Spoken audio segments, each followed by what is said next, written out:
আসসালামু আলাইকুম, কেমন আছেন সবাই? আশা করি ভালো আছেন। তো সকালের নাস্তা এখানে ছিল হচ্ছে ডিম পোচ আর রুটি।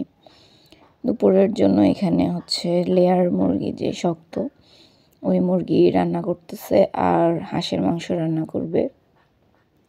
তো এই যে মুরগিটা হচ্ছে আমার জন্য রান্না করবে, কারণ আমি হাঁসের মাংস খাই না। আমার কাছে হাঁসের মাংসটা একটু গন্ধ গন্ধ লাগে, খেতে পারি না। ছোটোবেলা থেকেই খাই না আমি। তো অল্প করে জাস্ট আমার জন্য একটুখানি শক্ত মুরগি রান্না করতেছে, লেয়ার মুরগিটা। আর এই যে হচ্ছে হাঁসের মাংস, মশলা সব কিছু দিয়ে এটাকে কষিয়ে নিচ্ছে।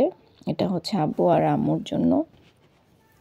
আর আমি যেহেতু একা, এই জন্য আমার জন্য অল্প করে মাংস রান্না করতেছে আলু দিয়ে। আমি আলুটা খেতে একটু বেশিই পছন্দ করি, তো এটা আমিই নাড়তেছিলাম দুইটাই। আর হাঁসের মাংস যত কষানো হয় তত মানে মনে হয় খেতে ভালো, কারণ অন্যান্য মাংস তো একটু এভাবেই রান্না করা হয়। তো দুইটাই মাংসের তরকারিটা কষিয়ে ঝোলের পানি এখানে দিয়ে দিয়েছি, হাঁসের মাংসতেও আর মুরগির মাংস দুইটাতেই। তো এটার হাঁসের মাংস দিয়ে বা মুরগির এই মাংসটা একটু ঝোল ঝোল করে রান্না করলে বেশি ভালো লাগে। তারপরে এখানে হচ্ছে আম্মু একটা ভর্তা করতেছিল, এটা থানকুনি পাতা ভর্তা। তো এই যে রান্না শেষ, মুরগির মাংসটা, হাঁসের মাংসটা কালার অনেক সুন্দর আসছে। এই যে হচ্ছে সেই ভর্তাটা, আর হচ্ছে করলা ভাজি করেছিল আলু দিয়ে।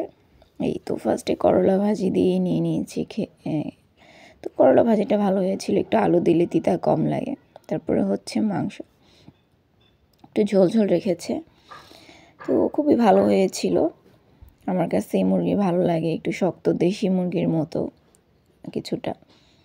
তো সাথে আমি কাঁচামরিচ, লেবু নিয়ে নিয়েছি। আর বড়াও ছিল, বড়া বলতে এখানে পেঁয়াজি একটু বড়ার মতো করে বানিয়েছিল। আর এটা হচ্ছে আব্বু আম্মু খাচ্ছে তখন, মানে একসাথেই, কিন্তু তারা তো হাঁসের মাংস খাচ্ছিল।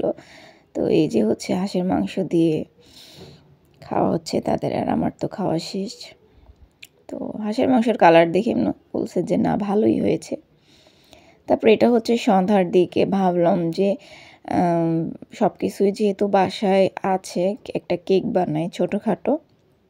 তা আমি সব সময় ব্লেন্ডারে ব্লেন্ড করে তারপরে হচ্ছে কেক বানাই, সিম্পলভাবে ট্রাই করি বানানোর, এমনি খুব ভালো হয়।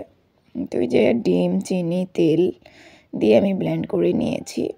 তারপরে এখানে হচ্ছে ময়দা দিব, আর হচ্ছে একটু বেকিং পাউডার, একটু বেকিং সোডা, সামান্য পরিমাণ লবণ, আর চকলেট যে কোকো পাউডার থাকে সেই কোকো পাউডার দিয়ে এটাকে চেলে নিব সুন্দর করে। মানে দুইটা ডিমে যতটুকু হয় সেই হিসেবে আমি করি, সবসময় 2-3টা এরকম ডিম দিয়ে করি। আর এটা আমি প্রেশার কুকারে বানাই কেকটা। এই যে হয়ে গিয়েছে আমার ব্যাটার তৈরি, চকলেটের ব্যাটার। তারপরে এটাকে আমি যেই পাত্রে বানাবো সেটার ভিতরে ঢেলে দিয়ে যে প্রেশার কুকারের ভিতরে একটা স্ট্যান্ড বসিয়ে নিয়েছি। আর এই যে কেক হয়ে গিয়েছে। মাঝখানের ক্লিপসগুলো নিতে আসলে মনে ছিল না, কেটে ফেলার পরে মনে হয়েছে। তো অনেক সুন্দর হয়েছিল কেকটা।